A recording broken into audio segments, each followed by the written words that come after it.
It's frustrating when you understand something deeply, but when you try to explain it, people's eyes just glaze over. Oops. When the problem isn't your knowledge, it's your method. Today I'm spotlighting two of the clearest explainers I've met, Kurt, my former colleague at Google, and John, whom I met when he was a math PhD student at UCLA. I've reverse engineered what they consistently do right, and I'll share 4 practical techniques you can use immediately to explain things more clearly. 1. Audience first. Always.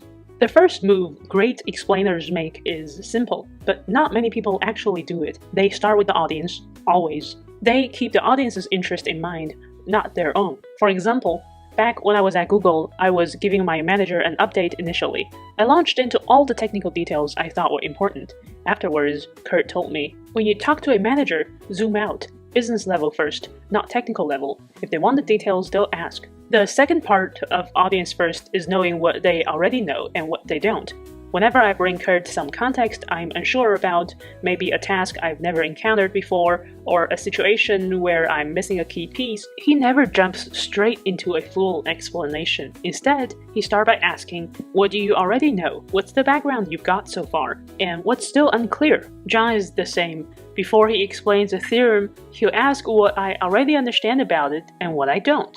And sometimes I know nothing, and I just say so. And that's fine, I guess, because he'll start with the prerequisites, so I can follow the rest without getting lost. This not only saves time, so they don't repeat things I already know, it also bridges the knowledge gap, connecting the explanation exactly where I'm missing the pieces. So next time, before you explain anything to people, ask yourself, what do they actually need from me right now? That's the compass that guides the whole conversation. 2. Don't just give answers, guide toward answers. Not every situation calls for the same style of explaining. There are 2 very different modes. Situation 1 is quick answer mode. If a director or a coworker asks you a time-sensitive question, the best thing you can do is just give the answer as clearly and briefly as possible. Right there, no detours. The goal is speed and clarity, not a learning moment. Situation 2 is explanation mode. When the goal is understanding, whether you're helping a teammate, mentoring, or collaborating, that's when guiding comes in. For example, Kurt usually doesn't just hand me the full answer. He might start with, let's think about it together, then break the problem into approachable steps, or split a concept into parts.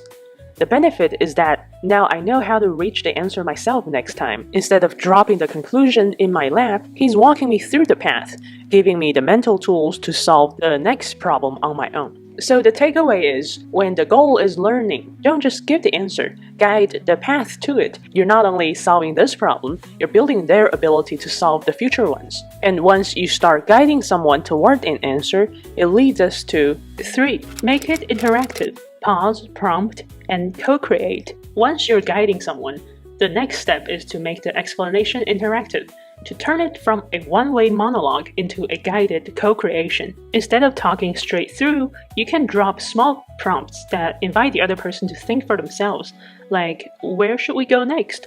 Or if that's true, what does it imply? Or do we need to define X first? Or can we already use Y, etc.? These questions turn them from a passive listener into an active participant, which means they're processing the material and making mental connections as you go. When you invite someone to co-create the idea with you, the explanation becomes far more effective. They're not just hearing information, they're helping construct it, which makes it easier to remember and much clearer to understand. Giving them small choices about the next step also creates a sense of ownership over the process. For example, one day I was hanging out with John, and then he made a bold claim. We can build almost all of mathematics from just 9 basic axioms. I'll list them out here, don't worry if this looks complex. The idea is just that math can be built from simple rules. So anyway, I was initially skeptical about John's claim. How could something look so simple create nearly all of math? So John said, let's start with the natural numbers. How would you define 0 using only these? I stared at the axioms for a minute, completely stuck. Okay, John said, here's the trick. 0 can be defined as the empty set, the set with nothing in it. 1 can be defined as the set containing just the empty set. So what's 2? I said, oh, we just add another layer of brackets, which is the set containing 1. Exactly! and we keep adding brackets, we get the set of all natural numbers. Now level up. Using pairs and track differences, we get all integers. Then I realized if we track ratios, we get all rational numbers. Then we use a clever technique to fill gaps between the rationals, we get all real numbers. Once R is complete, calculus follows. Limits exist because Cauchy sequences converge. Derivatives are limits of different quotients. Integrals are limits of sums. The fundamental theorem links them. From the same playbook, we also get complex numbers, vector spaces, group theory, and more advanced structures and theorems. Anyway, by the end, I learned how to build a lot of math with just nice simple axioms that follows common sense. And because John had me co-build every layer, because I was actively figuring out each step myself instead of just listening, the entire structure clicked in a way that no textbook ever made it click before. That's the power of interactive explanation. A good explanation talks to you. A great explanation builds with you. So by the end, you truly understand it because you helped construct it. 4. Structure your path. When to go wide versus when to go straight. Now here's a useful heuristic I've noticed. Remember from Principle 1, sometimes your audience just wants a quick answer, not an explanation. If your tech lead asks, did the deployment succeed? They want yes or no, not a teaching moment. But when they do want to understand something, that's when you need to choose your structure deliberately. There are two main ways to structure an explanation. This is just my personal observation, not a hard and fast rule, but choosing the right one makes all the difference. Mode 1 is breadth first. This works if you're explaining something complex with multiple parts.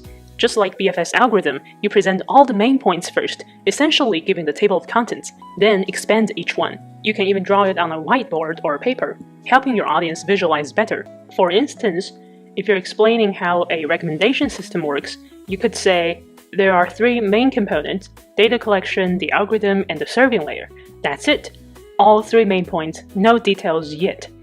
Then you can go ahead and expand. Let's start with data collection, here's how it works, etc. This way, the audience knows the complete structure up front. They have the mental scaffolding ready before you fill in any details.